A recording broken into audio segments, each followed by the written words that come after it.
Hello and welcome to this primary election debate for Democratic candidates for Arizona's Superintendent of Public Instruction.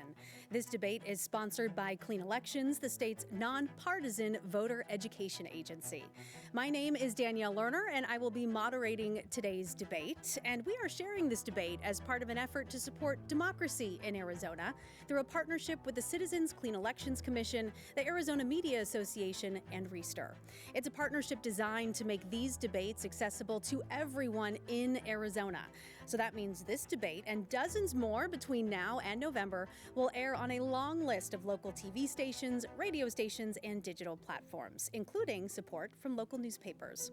It is a shared effort between hundreds of local media brands all across Arizona. Now, the format of this debate may be familiar to you, and we have tried to keep the rules simple.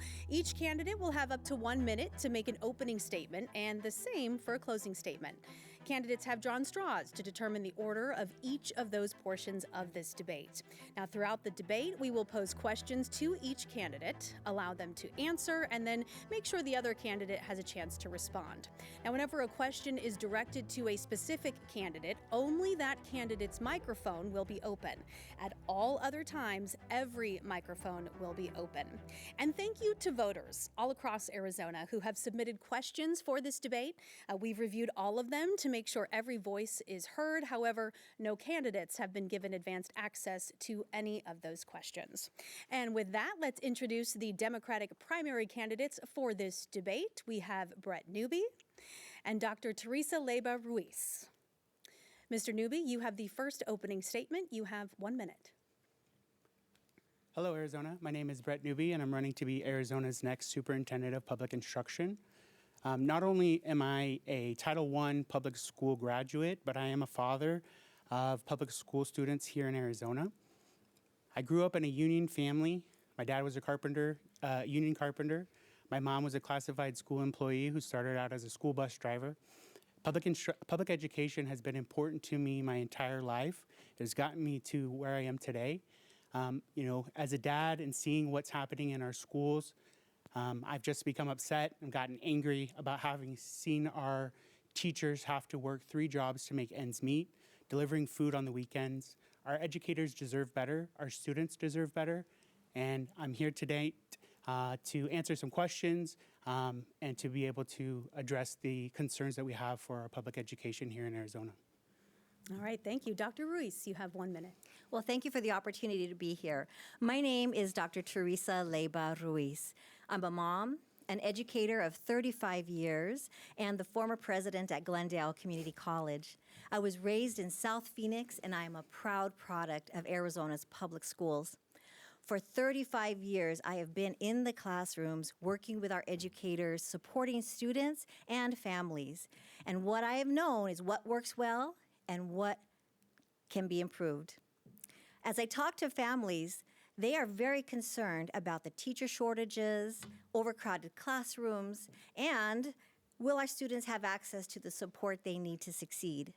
Families want leaders who will focus on our students, not politics. And that's exactly why I'm running to be your next Superintendent of Public Instruction. I believe when we bring people together, we can strengthen public education. And I am ready to lead with experience, accountability, and a deep commitment to Arizona students. I hope to earn your support. All right. Well, surely there are many issues to get to tonight. And a recent survey by the Citizens Clean Elections Commission shows that Democrats in particular are very concerned about all aspects of education and support for it going forward. However, teacher pay topped that list. And so I want to start with that. Our state is consistently toward the bottom when it comes to teacher pay. And you mentioned our ongoing teacher shortage reaching crisis levels. So Dr. Ruiz, we'll start with you. What is your plan to address that issue? And how will you turn that plan into action? We need to start by respecting the educators in the classroom right now. Many teachers feel vilified, they feel overworked and underappreciated. And the first thing I will do is bring back this respect to this noble profession. I actually do have a fully comprehensive plan. It's called RISE. It's recruit, invest, support, and elevate. And this is a way to partner with community colleges and universities and nonprofit organizations to strengthen the education pipeline. This is so that we can bring educators into the classroom and retain those that we have.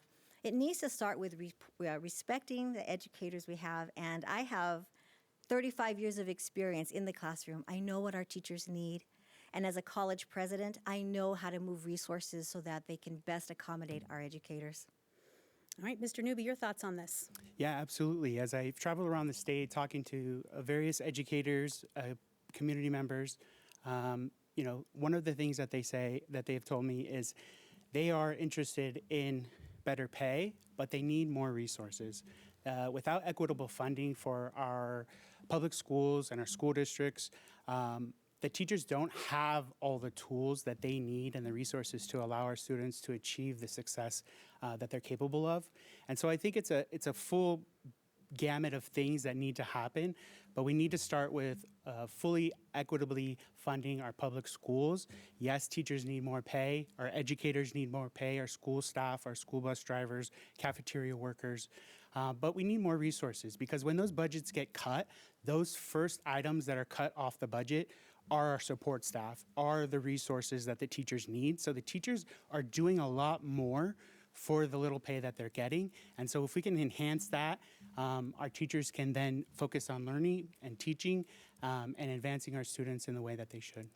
Yeah, and this position can be limited at times into what you can do, for instance, when it comes to teacher pay and getting more money into teachers' pockets. And so just to stick with that issue for one more moment, Mr. Newby, what is something that you could do in this position in the first year or two to get more money in teachers' pockets? Yeah, some of the benefits that we have talked about is, with a lot of school districts closing schools, vacant properties now available, is providing teacher housing in rural communities where teachers are needed desperately. We can provide our students that are graduating from Arizona colleges to be able to have housing and teach in our rural schools that need that benefit. And that's a benefit that can enhance lives for not only the teachers, but for those communities being able to reinvest in those small towns. So those are some of the things that we're working with some of the state legislatures that we've partnered with, and being able to see those things come forward and those ideas presented to an equitable group of folks from across the state of Arizona. And Dr. Ruiz. Well, this role, while it's mainly an administrative role, there are many things that the superintendent can do immediately. And I think, first of all, starting by saving some taxpayer resources. And so one of the items that would come down immediately is the teacher, it's called the teacher empowerment line, but in the streets, we're calling it the teacher snitch line. We can take that line down and save hundreds of thousands of dollars. I would love to be able to repurpose those resources and get them to our teachers who are really starting off the school year, oftentimes without the basic supplies that they need to do their jobs. And it's important that we recognize that while money doesn't solve everything, we must be transparent, we must be strategic, we must make good use of taxpayer resources. And as a former college president managing a multi-million-dollar budget, I am very good at being efficient with resources and making sure those resources are stretched and they're allocated to the places that make the best effort. And let's stick with that topic of public school funding. Arizona ranks 48th in the nation for education spending. We are typically always toward the bottom. So in your opinion, then, what is the biggest reason for that? And I know you mentioned taking down the hotline, but what sorts of other actionable changes can people expect to see with you in this seat? I think a couple of things that we'll be able to see right away.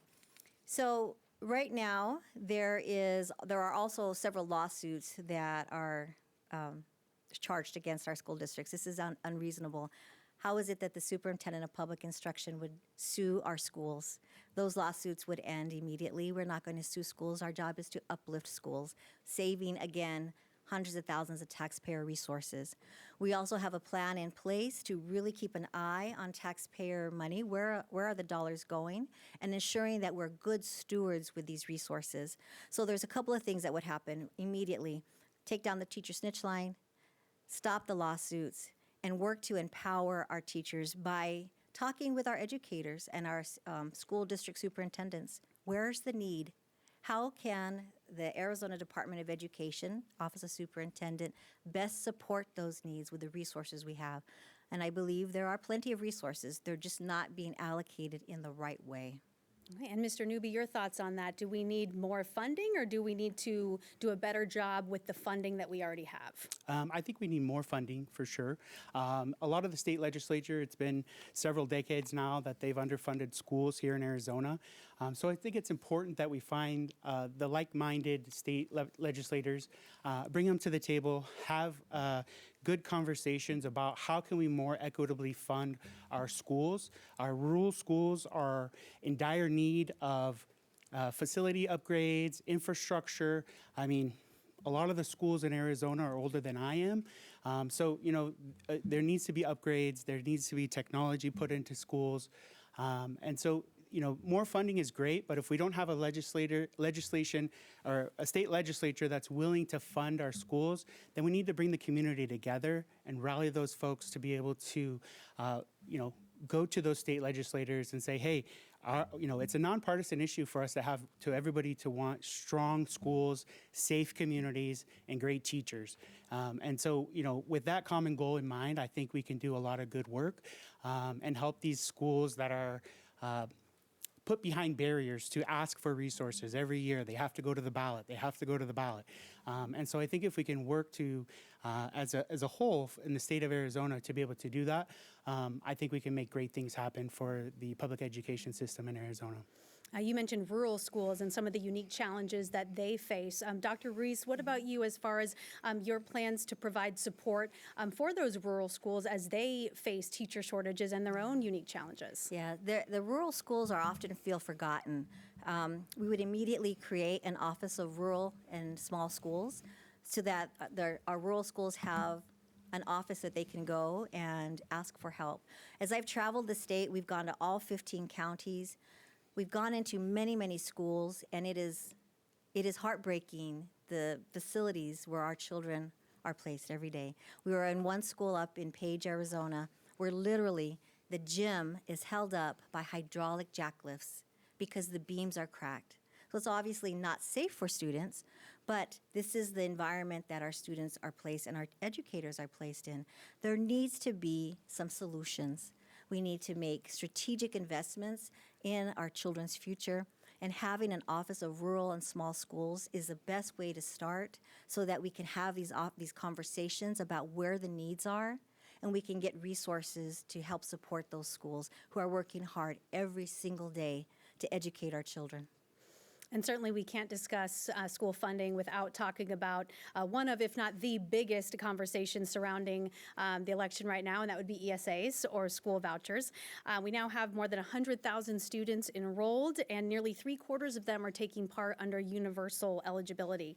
Mr. Newby, you have said that you want to stop the expansion of vouchers. So what would this program look like with you in office? Yeah, there's going to be a lot more oversight, accountability, financial restraint.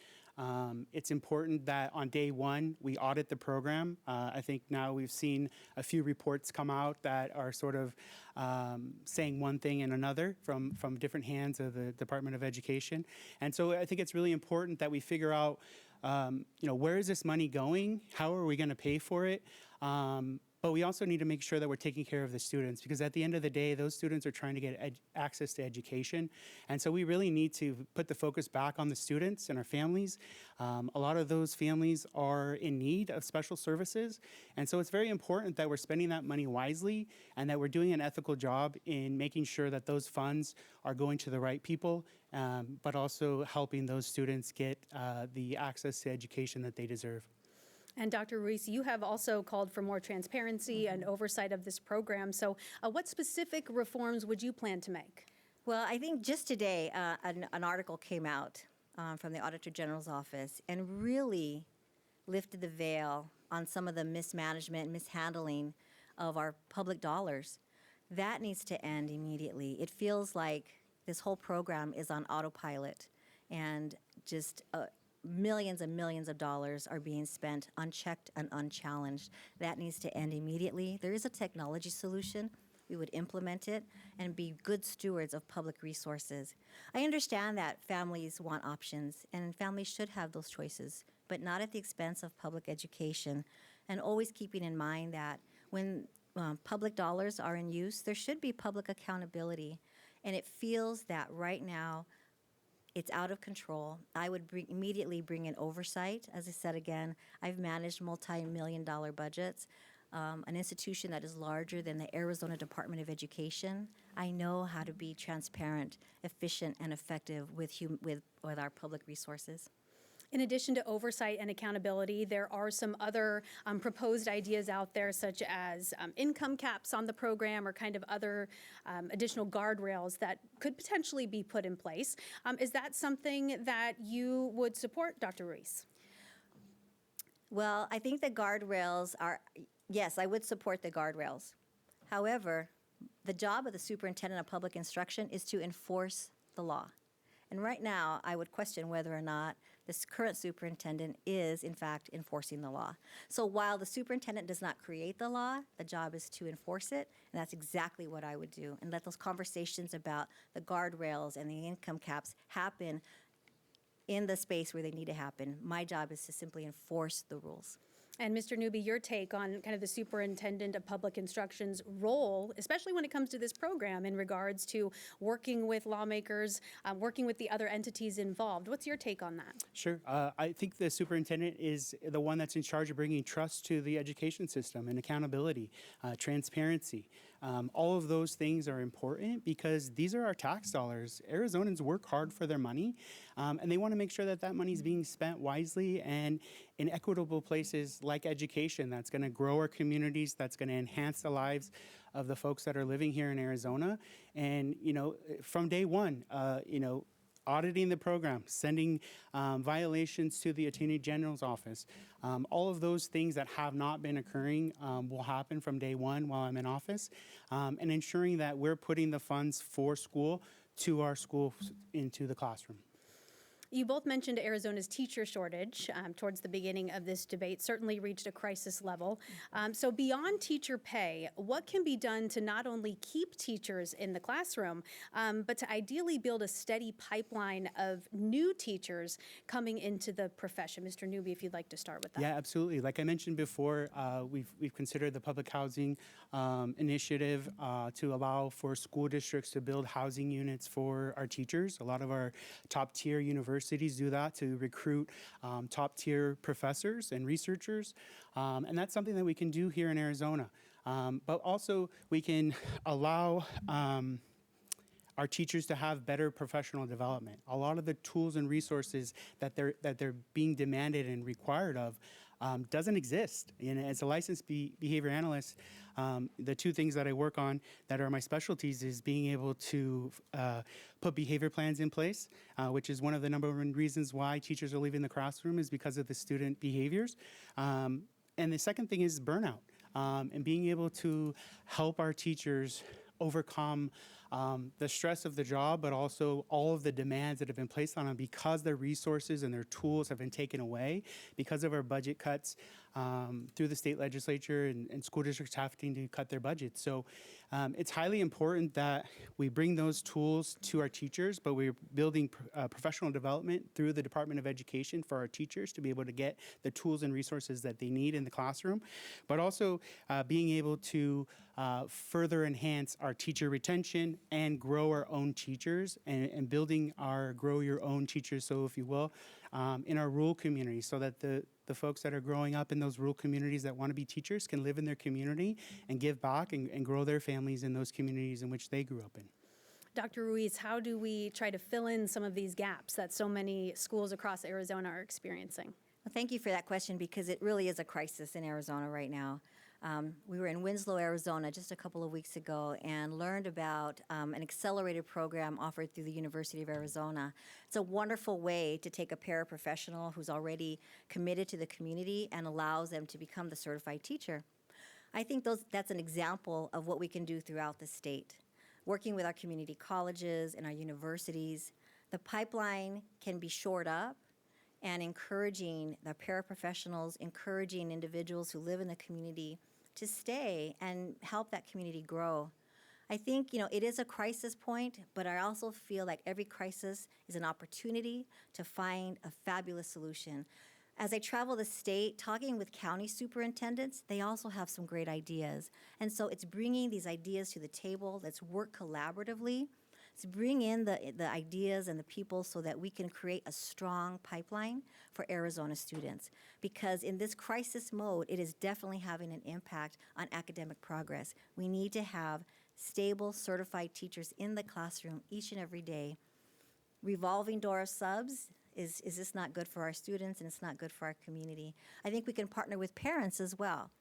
I was at a school in Laveen just the other day, and one of the substitutes was a parent in the community. What a wonderful way to partner with the parents who are prepared to become a substitute, and maybe that becomes a pipeline as well to become a certified teacher. I believe the solutions are out there. We just need to bring and have the opportunity to bring people together. We'll find those solutions. Yeah, you mentioned teacher certification right there, and that is something that this office is very hands-on with. So is there more that can be done in that area to maybe make the process more accessible, or to perhaps get more folks certified to be able to teach in our schools? Mr. Newby? Yeah, absolutely. I think we can do a better job of partnering with our universities here in Arizona, some of the best teaching colleges in America.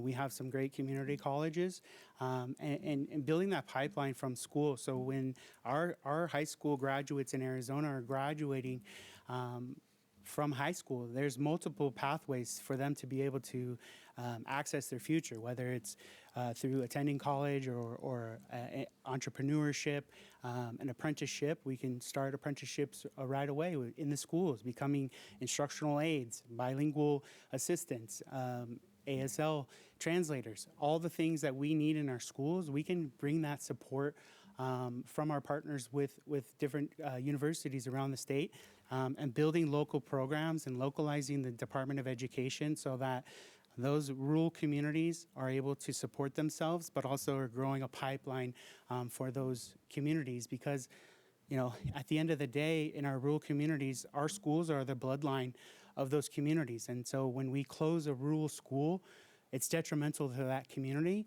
but also those kids are going to have to travel 45 more minutes.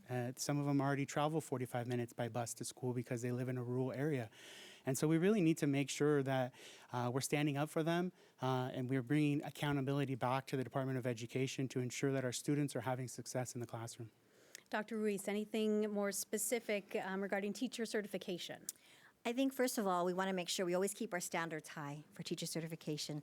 We don't want to lower the bar. As desperate as we are to have, teachers in the classroom, this is a noble profession. We need to make sure we keep the standards high and help people reach those standards, but never lowering our standards.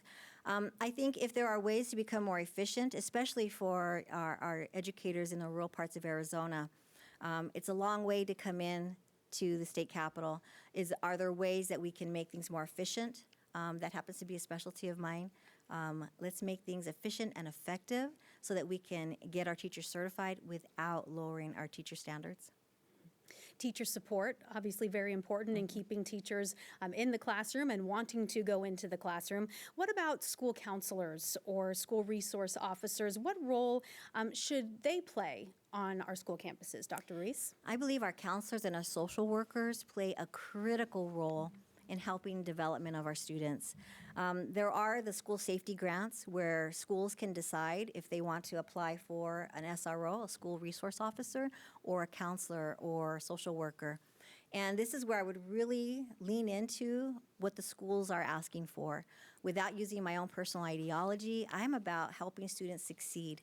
And if that school is asking for a resource officer, then I'd like to get them that resource officer. If the school is asking for a counselor or a social worker, then similarly, schools know what their students need, what their communities need, and I feel it's the job of the State Superintendent of Public Instruction to honor that request. I trust in our educators. They know what they need. Arizona does have one of the highest student-to-counselor ratios in the country. We need to work really hard to reduce that. Our counselors are working very hard. Our students need their help. And at the end of the day, I want to see all students succeed, and if that means having a counselor and a social worker there in that school, then that's what my job would be, to help that school get the resources that they need. Mr. Newby, how crucial are those positions of social workers, school counselors, school resource officers in supporting our school campuses? Yeah, school employees are so important to the everyday life of our schools. Unfortunately, with the state legislators that we have, they continue to cut the funding that funds those positions. And a lot of school districts right now are putting out budgets that are cutting a lot of those positions at our schools. And so our teachers are having to become mental health workers, specializing in behaviors and all the different things that are happening. We don't have nurses in schools anymore. And so it's just really important that we work to build our communities, because when we can bring our community into our schools that are representing those communities, those students are going to feel safe, and those students are going to succeed because it's an environment in which they want to learn. And so it's highly important. My mom was a school employee for over 43 years. She just retired. And so it's near and dear to my heart, and it's something that, they help our students succeed and do all the things that they need to do while they're in school, and it's important that we support them and give them the funding that they need. You mentioned student behavior as one reason that some teachers may be leaving the profession or leaving their campuses. So in your opinion, what role should the superintendent play in addressing discipline and school culture, Mr. Newby? Yeah, absolutely. I think it's something that's, very important, something that I do every day. And I think we can do a better job of providing professional development to our staff, our educators, and training our school districts, giving them the tools and the resources to be able to put behavior plans in place, be able to have the funding to hire behavior specialists, but also making sure that our administrators are having plans in place, because a lot of the teachers that I'm speaking with and hearing from is, the behavior is bad in the classroom and we have to tolerate it, and we send them to the administrators and they send them right back with no penalties. And so it's really something that's important, but also building positive reinforcement within our school systems and our school environments so that our students are engaged, our students want to learn, they want to be there. But also being able to overcome those challenges when they aren't being able to be successful in a classroom, and making those accommodations and providing the different tools and resources that those students may need within the classroom. Dr. Ruiz, your take on this? Well, I don't think that the superintendent of public instruction should be dictating to the schools what they should be doing. I think the role is to be a service provider. I think that this role should be providing resources. There's a superintendent down in Tucson, Pima County superintendent, has some wonderful ideas on how to help the educators navigate some of these tricky areas of behavioral in the class. I think, always monitoring student behavior. I'm a teacher of 25 years. I taught math for 25 years, and I've always dealt with different types of behavior problems. It's part of being a teacher, knowing that I had the support above me, though. If there was a problem, I was going to be supported by my principal. And I think that the role of the superintendent of public instruction can be to provide the resources when they're asked for, definitely not dictating what the process should be, because as I travel the state and I talk to superintendents and educators in all parts of Arizona, they all have unique needs. And so the job of the superintendent of public instruction is to help those schools meet those needs with the resources that are available. It may mean professional development. I think that would be welcomed by many educators around Arizona. But I also know that they just need to be supported, and you will find a supportive superintendent right here, because I've been in the classroom for so many years. I know what it's like in the classroom. I know what our teachers need. And when it comes to our school system, Arizona, of course, has one of the largest school choice systems in the country. So in your opinion, Dr. Ruiz, we'll start with you. What's working when it comes to our current system, and what would you change? Well, I think parents want options, and parents should have options for their students. Those options, though, should always come with some transparency and some accountability. I think what's working is right now, parents are able to send their children to any public school that they would like. It's the open enrollment plan. You can go to any public school outside of your neighborhood. That seems to be working very well. But at the same time, we want to make sure that every kid, no matter their zip code, Every single student has access to a high-quality education in their neighborhood. So it doesn't have to be one or the other, and this doesn't have to be a conflict. This can be, supporting the parents' decision while also ensuring that the local neighborhood school is well-funded so that every child, again, no matter their zip code, has access to a high-quality education. Now, are all things perfect? No. But that's an opportunity to improve and grow and evolve. And again, that's something that I've done for 35 years in helping every program I've ever worked with. You grow and you evolve and you make things better along the way. Mr. Newby, your take on our current school choice system and what it might look like with you in office. Yeah, absolutely. I think the open enrollment to public school is something that, a lot of Arizonans enjoy and use and take advantage of. I think where the changes are going to come with me in office is that whatever school is receiving those tax dollars, that they're on a level playing field, that those teachers are certified just like the public schools. There's accountability to their accounting and transparency in their finances, but also that they're making sure that the student outcomes are the same requirements for our public schools, and that there's a level playing field and all the parameters for receiving those tax funds for our Arizona students are being looked at, and they are all on the same level playing field. Dr. Ruiz, your thoughts on that? Can you get on a level playing field with public schools, private, charter, other schools who may be still receiving public tax dollars? Well, that goes back to the idea that public dollars demand public accountability. And it's hard to say who's doing better. Is this private school doing better than the local school? Because it's not a level playing field right now. We don't know who's teaching the children. We don't know what their academic progress is because private schools and homeschools are not required to assess our students. We don't know if our children are safe. And there's a lot of questions around the use of public dollars. And so in order for us to really have a strong public education system, and I'm going to call it public because public dollars are being spent on these private institutions and homeschools, then we must have a common set of rules to play by: assessments, background checks, certification requirements.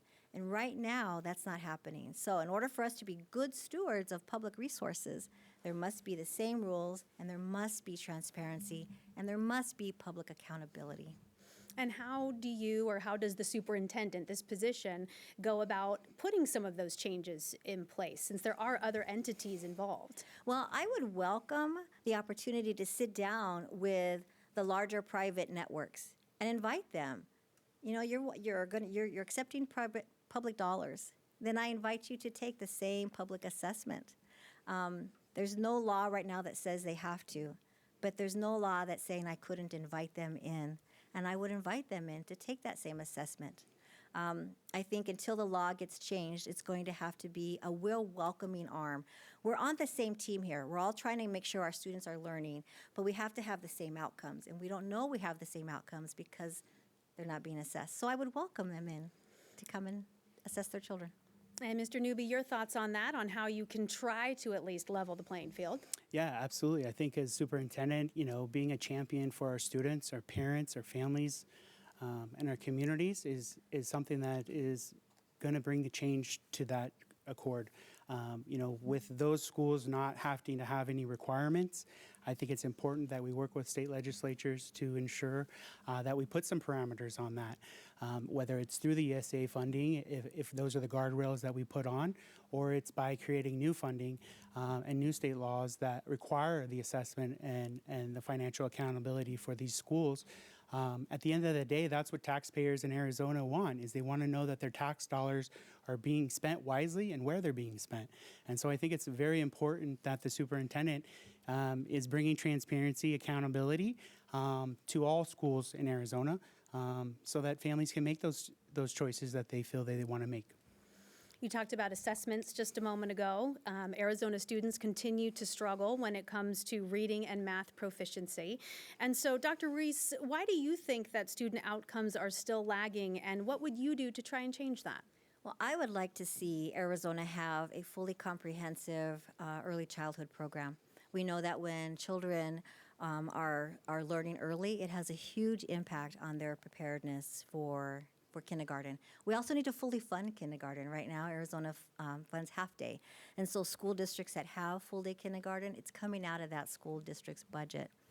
I think the other thing we need to really focus on, so in addition to early literacy, we need to focus on our math progress. As a former math teacher, it breaks my heart to know that right now only 27% of 8th graders in math are proficient. We can do so much better. It has to start with early programs, but it also has to start with consistency in the classroom. Schools that have had consistent educators have much higher scores than those who have a revolving door of substitutes. It just wreaks havoc on the students' academic progress. So I think we need to stabilize our teacher workforce. We need to invest in early childhood learning, invest in full-day kindergarten, and really, this is an investment in Arizona's future. And so when we want to see our rates rise, when we want to see high school graduation rates increase, it starts with an investment and a commitment to students and to their future. And Mr. Newby, your thoughts on that, on how we can bring some of those percentages up, especially when it comes to reading and math proficiency? Yeah, absolutely. As a behavior analyst, one of the things that I work with is early learners, and research shows that the more that we can give to early learners, the better off they are as they grow and able to accumulate skills through their timeline. And so it's very important to me that we invest in early childhood education. We invest in full-day kindergarten. But we also need to make sure that we're funding our underserved communities, our underserved schools, our high-risk needs schools, because those communities are highly impacted.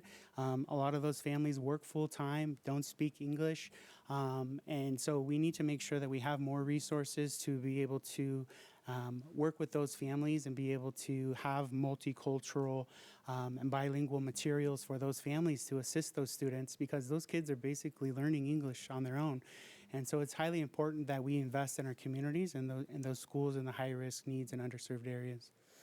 Yeah, Arizona, the only state in the country with English-only legislation still in effect, since you mentioned English language learners.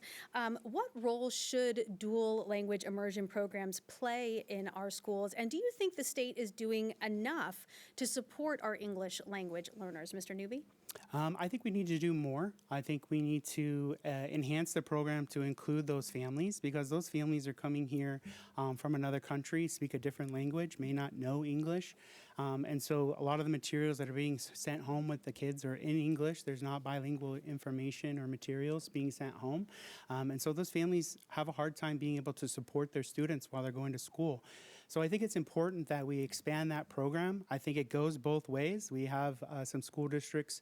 The Osborne School District has a dual language program. Those English speaking students attend and come out bilingual. So I think it's a skill that's a lifelong skill that we can give to our students to be able to be bilingual. As they get older, that skill is going to serve them well, and it's going to allow Arizona to become more diverse, more culturally appropriate, and serve with compassion and empathy for the state and help grow Arizona as a good state in the United States. Dr. Ruiz, your thoughts on the English-only legislation and dual immersion programs? Well, I'm really, really thankful for the dual language programs. As I travel the state and I've had the privilege of going into dual language classes, I am always so amazed at the rigor of the courses, the commitment of the educators, and what the students are learning. I mean, I walked into a class of kindergarten children who were writing full-on sentences in Spanish. Children, 5th grade, 5-year-olds, writing full sentences in Spanish. I watched presentations being made in Dene, the Navajo language, in Flagstaff. And this is an opportunity to not only help non-English speakers become proficient, but also to help English-only learners learn another language. And this is the benefit of having these dual language programs. It's really preparing our students for this global economy. When you speak another language, not only are you able to be competitive in the work environment, but you also bring a new level of learning to the entire team environment. So dual language programs are incredibly important, not only, again, to individual students who are learning to speak English, but for English learners to speak another language. It would be wonderful to have more of these around the state because they're rigorous, and the data shows that students in these programs are actually surpassing their peers who are not in these programs. And for that reason alone, we need to invest in our dual language programs. And when it comes to what our students are learning in the classroom, social emotional learning has certainly seen a surge in popularity these last few years. Those for it say that it helps students manage stress and relationships and behavior. However, some critics argue that schools aren't focusing on academics the way they should be. And so my question, we'll start with you, Mr. Newby.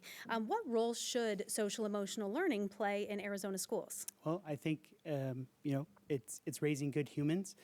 Humans are social creatures. We have emotions. I don't know if you've ever met a toddler, but they have really big emotions during their toddler stages. And so if we're not teaching them how to handle those situations, deal with those emotions, they're going to grow up without the tools to be able to regulate themselves and not be able to function in our society, in social situations. So I think it's vastly important that we continue to grow our social emotional learning, that teachers, I think, we say that teachers have bleeding hearts and they love all the kids. I think that's something that teachers give to our students, that they are the first person typically outside of the home that is going to show love for your child and help them grow and become successful adults and successful human beings. I work with, kids with autism, and that's a social disability. And we're teaching them all the skills. A lot of times they say, oh, you're trying to teach them to become robots and all of these things. But in reality, we're trying to teach them to be socially appropriate, have socially valid behaviors so that they can function in a society where we are social human beings. And that's important. And at the end of the day, I think that's important to all of our educators and anybody that's working in the field of education, is to teach our kids to be good humans. And that's what we should put at the forefront, is the success and the ability for our students to be successful in their life. Dr. Ruiz, what role should social emotional learning play in our classrooms? Well, I think that what happened, the current superintendent of public instruction did away with allowing social emotional learning to be taught in schools.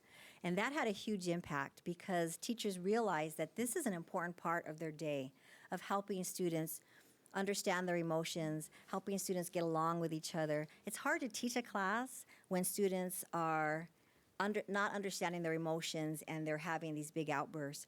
So social emotional learning is an opportunity to help teachers and students regulate what's happening in their emotions.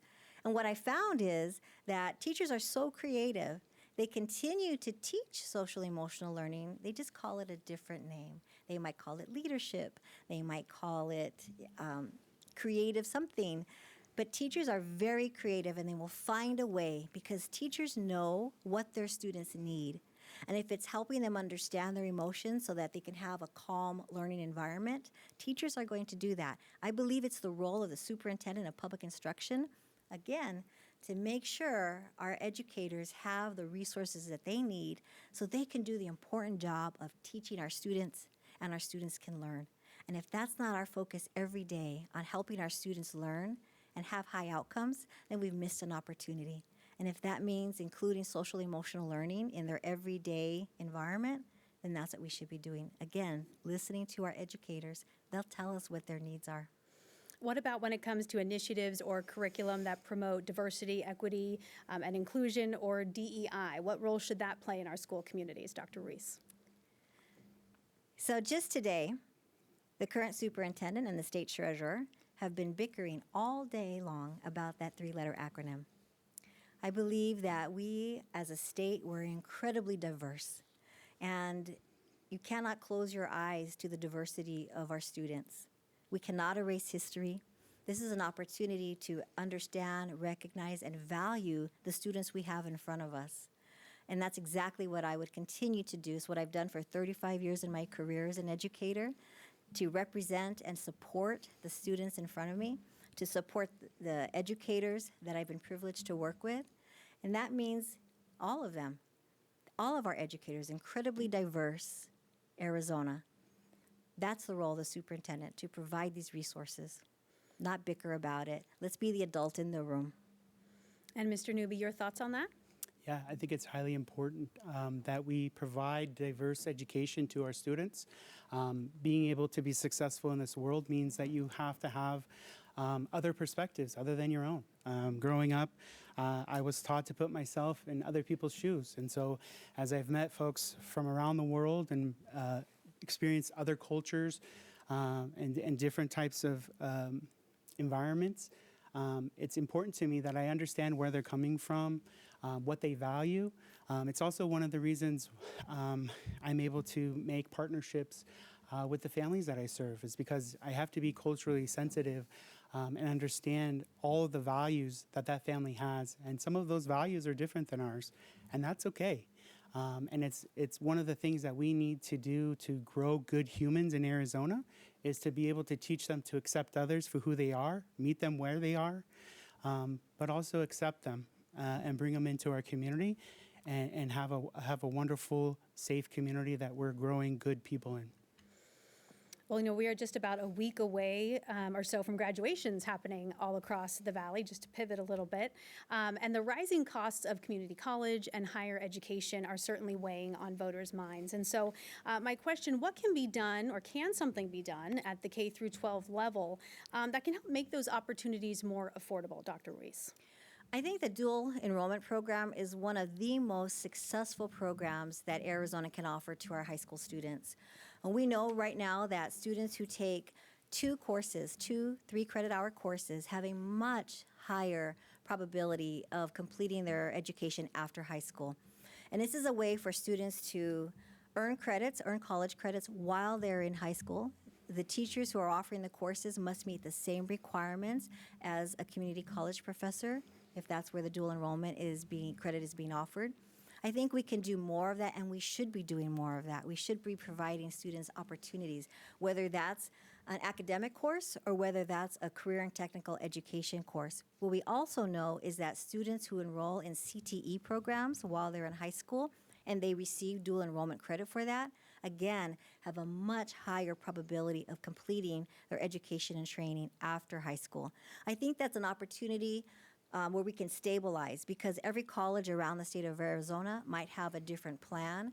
Some colleges make it no cost to high school students. Other colleges make it a small fee. Some colleges, and I can tell you we did this at Glendale Community College, we reallocated resources and made many scholarships available to high school students. I think what would be great is if, as a state, we could stabilize it so that it's fair and equitable to all students around Arizona. But dual enrollment is a wonderful way for students to earn college credit while they're in high school. I would support that 100%. And Mr. Newby, your thoughts, your ideas on how to make those higher education or post-secondary education opportunities more affordable and accessible? Yeah, absolutely. You said high costs, and I think a lot of students and the next generation is really financially savvy and knowing that they don't want to start off their life in debt. And as many know, college costs a lot of money, and you get into student debt and student loans. So as a superintendent of public instruction, I think it's important that we invest in our CTE programs, especially for our rural communities, where those rural communities might be financially and economically dependent on an industry like forestry or linesmen. But being able to teach and give those opportunities and pathways to our high school students across the state to be able to see what careers are out there, to set them up for success. A lot of students, yes, I'm going to college, I'm going to get a bachelor's degree, I want to be a teacher, I want to be a lawyer, I want to be a doctor. But on the other half of that card is a lot of students that are barely going to graduate high school. They don't like doing schoolwork. They want to work with their hands. They want blue-collar union jobs because that's what their family does. That's what they know. And so it's important that we provide that, but also for our students that are interested in joining our military, I think it's important that we invest in those ROTC programs and give them the ability to get access to our military and learn those skills. So I think it's highly important that we provide multiple pathways to every Arizona student that's graduating so that they have opportunities and they can figure out what they want to do and set themselves up for success before they graduate. Now, for the person sitting at home or who's going to watch this later, if they don't have school-age kids, they don't have grandkids in school anymore, why should they care about who is in this position? Dr. Ruiz, we'll start with you. Well, I think it's really important that, I think one voter said it best to me. This voter said, I don't have kids, I'm not following public education, but someone paid for me to go through school, through public education. And that really struck with me. So even though you may not have children in school or you have grandchildren, I think we all want to live in an educated society. We all want to make sure that the next generation is prepared to meet their potential. And we all want to make sure that our tax dollars are being well used in this investment in public education. That has always stuck with me, what this voter said, that somebody paid for him, and now he wants to make sure he's going to pay it forward for the next generation. I think coming back to what Mr. Newby said, we want to make sure that our students have the potential to reach their goals, whatever that goal is. And it's the job of educators to make sure that students know what those options are. There are many options. There's many roads a student can take. I've always wanted our students to reach for your dreams. Let me help you get there. And that should be the role of public education, and that should be the role of superintendent of public instruction, somebody who has the experience of being in the classroom, who has the experience of leading a very large institution, who knows how to build programs, who knows how to build partnerships and collaborate with other organizations so that we can bring the very best possible opportunities to our students and so that it makes the community stronger and healthier and better for everyone. Mr. Newby, what would you say to that voter who's maybe past the school age part of their life? Sure. There's a whole lot of them out there, and it's great. And they are a part of our Arizona community, so their points are valid. I think, if you live in Arizona, you've probably paid some tax to Arizona, so I'm sure you want to make sure that your tax dollars are being well spent and equitably spent. But when we invest in our schools, when we invest in our local community schools, that helps enhance and grow our communities. It makes our communities better. It's going to provide our workforce for the future. And our students are going to be the ones that are taking care of your friends and neighbors if you don't have family. They're the ones that are going to be providing the workforce, the future education, all of the economical things for Arizona in the future. And so I think it's very important that we all as Arizonans come together and support our education system so that all children, and raising good neighbors, so that when we go to the grocery store, there's a friendly smile and we're friendly to our neighbors in our community. So I think it's highly important that everybody is on board with having great schools because it creates strong communities and it gives us a sense of being here in Arizona. Well, I want to thank both of you. Hard to believe that it is already time for closing statements. We could talk about education for hours, but each of you will have 1 minute, and we ask to please keep on time so that I don't have to politely cut you off. Sure. So, Mr. Newby, you have the first closing statement. You have 1 minute. Thank you so much, Arizona, for allowing me to be here, to run for this position. It's a great honor for me to be able to be here. As a behavior analyst over the last decade, I've worked with families that got news that they had a child with developmental disabilities. And I've helped them navigate our Medicaid system and being able to get services that they need. One of the things that I've heard across that time is, what about school? What about school? How do we do this? How do we get the school to do this for our child that has a developmental disability? And so for me, this is a passion project.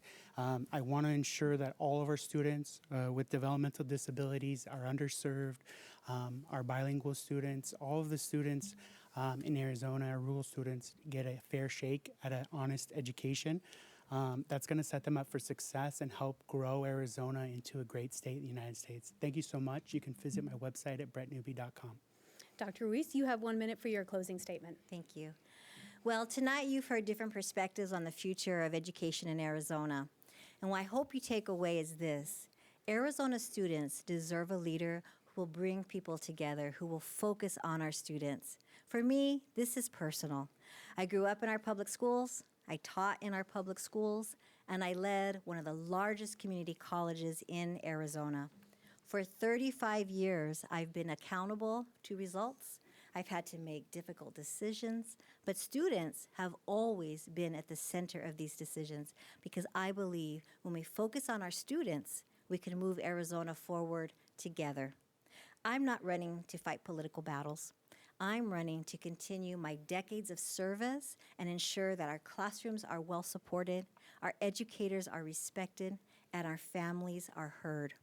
I hope you'll join me, Arizona, so that we can protect the promise and the power of public education for all students in Arizona, and I hope to earn your support.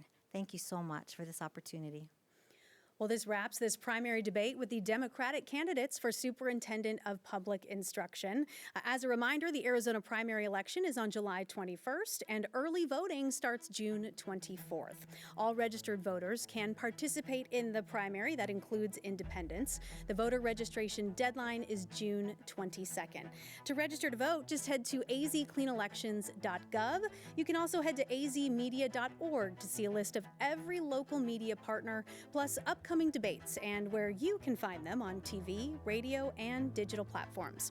You can also see the full debate schedule, learn more about clean elections, and submit questions for future debates by heading to azcleanelections.gov.